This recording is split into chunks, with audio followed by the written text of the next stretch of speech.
各位觀眾大家好，歡迎嚟到香港颱風追蹤站 HKTCS， 我係成員阿高。今日係2026年7月13日星期一，呢度係天氣速報。今日會主要為大家提及南海低壓區嘅最新動態同埋影響，仲有其他低壓系統嘅預測。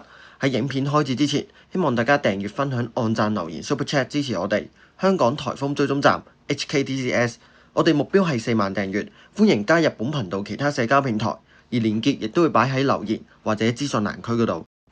我哋先嚟更新一下天文台最新嘅特別天氣提示。天文台就話啦，位於南海北部嘅廣闊低壓槽上面有一個低壓區會逐漸發展，並且靠近廣東沿岸。咁由於佢相關嘅對流雲團而家集中喺南邊，預計需要一段時間去整合，喺比較接近廣東沿岸之後，先可以確定佢可唔可以發展成為熱帶低氣壓。如果呢個低壓區發展成為熱帶低氣壓，天文台會評估喺今晚嘅傍晚到聽朝早發出1號戒備信號。按照而家嘅預測，呢個低壓系統會喺聽朝早最接近香港，喺本港100公里範圍內掠過。預計聽日本港會有大驟雨、雷暴同埋狂風，可能亦都需要發出暴雨警告信號，或者局部地區大雨提示。離岸係會吹強風，部分低窪地區有機會出現水浸。星期三初時雨勢有時頗大，同埋離岸會有強風。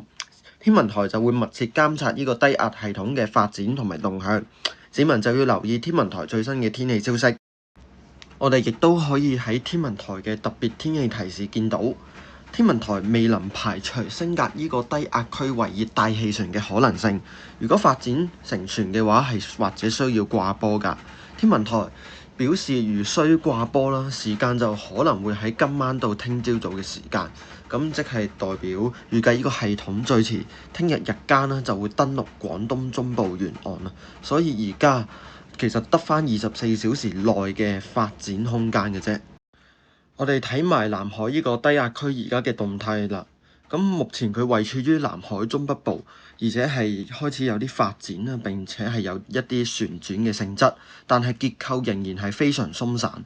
咁除咗目前垂直風切變比較高之外啦，其實其他環境啊，亦都係支持佢稍為係有發展嘅空間。咁唯獨是由於呢個系統呢，聽日就要登陸啦，並且同係由西風槽開始令到佢發展㗎啦。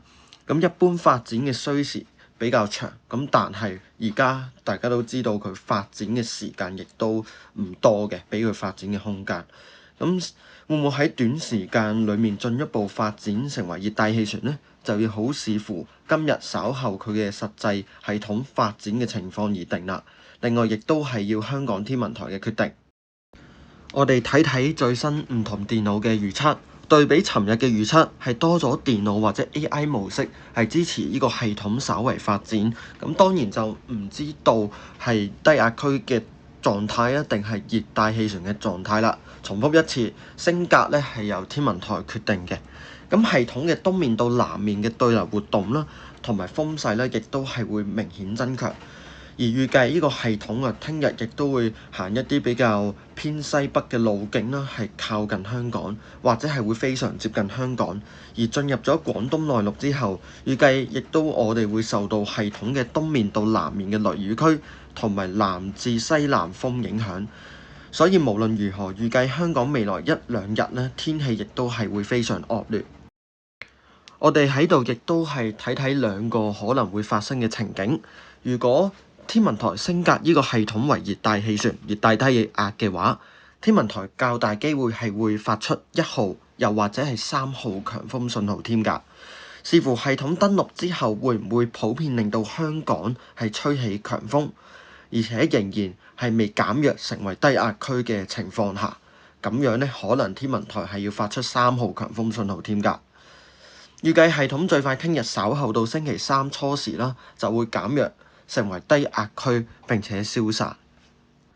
所以萬一有熱帶氣旋警告信號出現嘅話，亦都唔會維持好耐。我哋睇埋情景2，天文台如果未有升格呢個系統為熱帶氣旋，而維持低壓區嘅狀態嘅話，預計系統亦都係會伴隨一啲西南風啦，同埋強雷雨帶喺聽日開始就會明顯影響我哋。咁亦都可以出現暴雨級嘅降雨同埋狂風。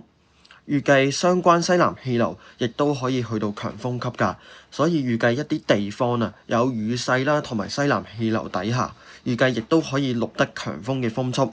天文台或者係有需要發出強烈季候風信號添㗎。無論情景一定係情景二啦，部分空曠地方例如高地啊、離岸等等啦，亦都係有機會察到一啲強風嘅風速出嚟。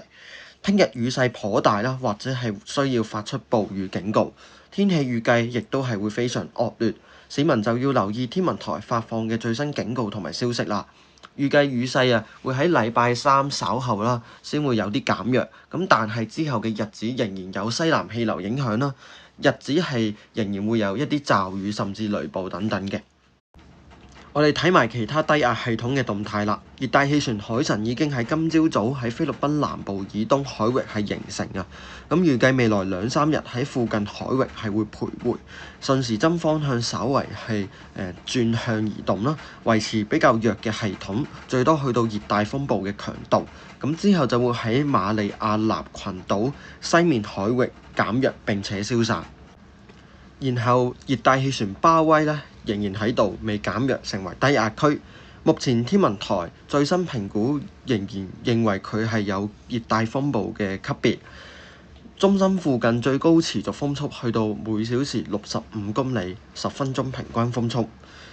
喺正午12點，佢位處於徐州嘅東南偏東大約80公里，預計佢會向東北偏北或者東北移動，時速大約14公里，橫過華東到黃海一帶。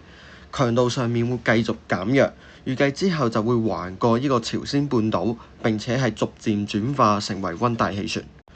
我哋睇埋長遠低壓系統嘅預測啦。咁根據唔同嘅集合預報啦，都顯示預計7月尾係仲有機會有低壓系統喺西北太平洋發展㗎，並且有機會向呢個西至西北偏西嘅方向移動啦。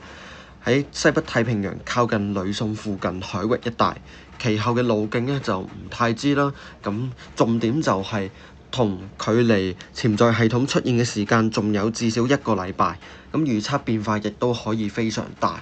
咁下個禮拜如果再有相關嘅預測，咁我哋再重點觀察。咁最後啦，預計無論呢個低壓系統會唔會最終發展成為熱帶低氣壓啦，預計我哋今晚開始亦都係可能會有呢個監視啦，甚至係講解直播添㗎。如果最後有3號風球，我哋亦都可能係會有呢個風力實況直播。咁未來我哋會繼續改善讀音講解分析質素啦，包括一啲口頭禪同埋懶音嘅問題。另外我哋亦都會繼續就住唔同低壓系統嘅發展同埋香港天氣，而第一時間盡量係用影片直播或者貼文嘅方式去更新。大家記得訂閱並且開放通知，就可以掌握我哋第一時間發布嘅資訊。咁我哋嚟緊直播再見，拜拜。